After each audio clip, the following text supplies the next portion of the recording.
নমস্কার বন্ধুরা, আশা করি আপনারা সকলে ভালো আছেন, খুব ভালো আছেন। আজকে আবারও চলে এলাম আপনাদের সামনে একটা নতুন গল্প নিয়ে, একটি ভৌতিক গল্প যেটা সত্য ঘটনা। আশা করি আপনাদের ভালো লাগবে। আপনারা সবসময় আমার পাশে আছেন, এটাই আমার কাছে সবচেয়ে বড় জিনিস এবং খুব বড় পাওনা। যাই হোক, আমি বেশি কোনো কথা না বলে আপনাদের গল্পে চলে যাচ্ছি।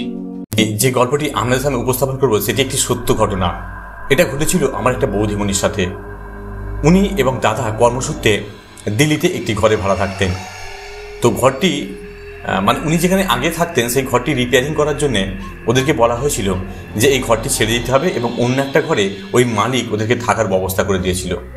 তো যথারীতি বৌদিমণি এবং দাদা ওই ঘরে শিফট করেছিল। শিফট করার পর কিছুদিন থাকতো দাদা আর বৌদি। তারপরে ওর যে আর যে পাশে যে সমস্ত প্রতিবেশী ছিল তারা সকলেই দাদা বৌদির সাথে খুব মিল হয়ে গিয়েছিল এবং খুব মিশুকে ছিল যেহেতু বৌদি, সুতরাং ওদের সাথে খুব মিশুকে খুব মিশত। তো একদিন দাদা দেখলো যে কাজ থেকে ফিরেছে 7টা সাড়ে 7টা বাজে, বৌদিমণির সঙ্গে গল্প করছে এবং ওর প্রতিবেশীও এসে নানান ধরনের গল্প করছে। গল্প করার পর বৌদিমণি যখন রাত্রি 10টা বাজার পর বৌদিমণি বললো, এই আমি একটু রান্নাবান্না করবো, ঠিক আছে আমি একটু ব্যস্ত আছি। তখন বললো, হ্যাঁ তুমি করো, আমি বেরিয়ে যাচ্ছি বলে ও বেরিয়ে গেছে। তখন ছিল শীতকাল, শীতের রাত। এবারে বৌদিমণি রান্নাবান্না করে শুয়ে পড়েছে। শুয়ে পড়ার পর ঠিক রাত্রির 11:30 এরম নাগাদ ওই যে প্রতিবেশী যে বৌদিমণি ছিল যেন দরজায় টোকা দিচ্ছে এবং ডাকছে বৌদিমণির নাম দিয়ে। যে ও বৌদিমণির নাম ছিল দিয়া।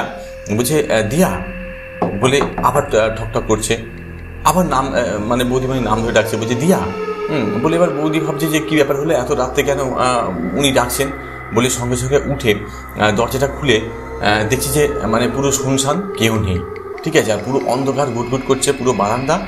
বৌদি আবার দরজা দিয়ে দিয়েছে।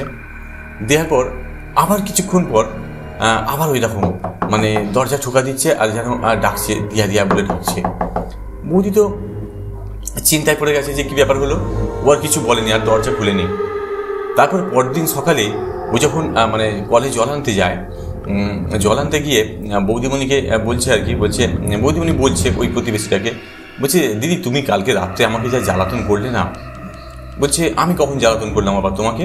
বলছি তুমি চলে আসার পর রাত্রির ওই 11টা সাড়ে 11টার সময় করে তুমি তো বারবার ধরে দরজায় ধাক্কা দিচ্ছ এবং দিয়ে বেরিয়ে যাচ্ছ, তুমি কি প্রয়োজন সেটা তো বলতে পারতে। তখন বৌদি বলছে, না রে দিয়া, আমি তো তোর থেকে বেরিয়ে আসার পর আমি তো ঘর থেকে একদম কোথাও বেরিয়েনি, আমি তো রান্নাবান্না করছিলাম এবং তোর দাদার সাথে খেয়ে দিয়ে শুয়ে পড়েছিলাম। তখন যে সত্যি বলছো তুমি বৌদিমণি, তুমি এটা করোনি? বলছে হ্যাঁ সত্যি রে, আমি তো একদমই বেরোয়নি। তখন ওই বৌদিমণি ওই আমার দিয়া বৌদিকে বলছে আর কি, বলছে তোকে একটা কথা কিন্তু বলা হয়নি। তখন বলছে কী কথা? বলছে দেখ, তুই যে ঘরটা ভাড়া থাকতিস ওই ঘরটায় কিন্তু একজন কিছুদিন আগে একজন আত্মহত্যা করেছিল, ঠিক আছে। তো জানি না তোকে ওই বিষয়টা বলা হয়েছিল কি না, আর তুই সেটা জানিস কি না। তখন বৌদি বলছে না আমি তো কিছু জানি না। বলছে হলেও হতে পারে, হয়তো কোনো ভৌতিক ব্যাপার। তো তখন থেকে বৌদিমণি একটা মনের মধ্যে শিহরণ হয়েছিল এবং নানান ধরনের উপসর্গ ওই ঘরের মধ্যে সে উপলব্ধি করতে পারত। জানি না এর সত্যতা বা বাস্তব কতখানি। এরপরে আরও কিছু ঘটনা আছে, যে ঘটনাগুলো আমি আর একটা ছোটো গল্পে বলবো, আপনাদের সামনে উপস্থাপন করব এবং ওই ঘরের ব্যাপারেই এবং আমার বৌদিমণির কাছ থেকেই শোনা।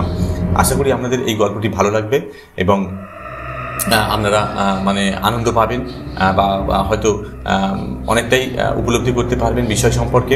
সুতরাং আপনারা সুস্থ থাকুন, ভালো থাকুন এবং আমার পাশে থাকুন নতুন নতুন এরকম গল্প, ছোটো ছোটো কাহিনী শোনার জন্য।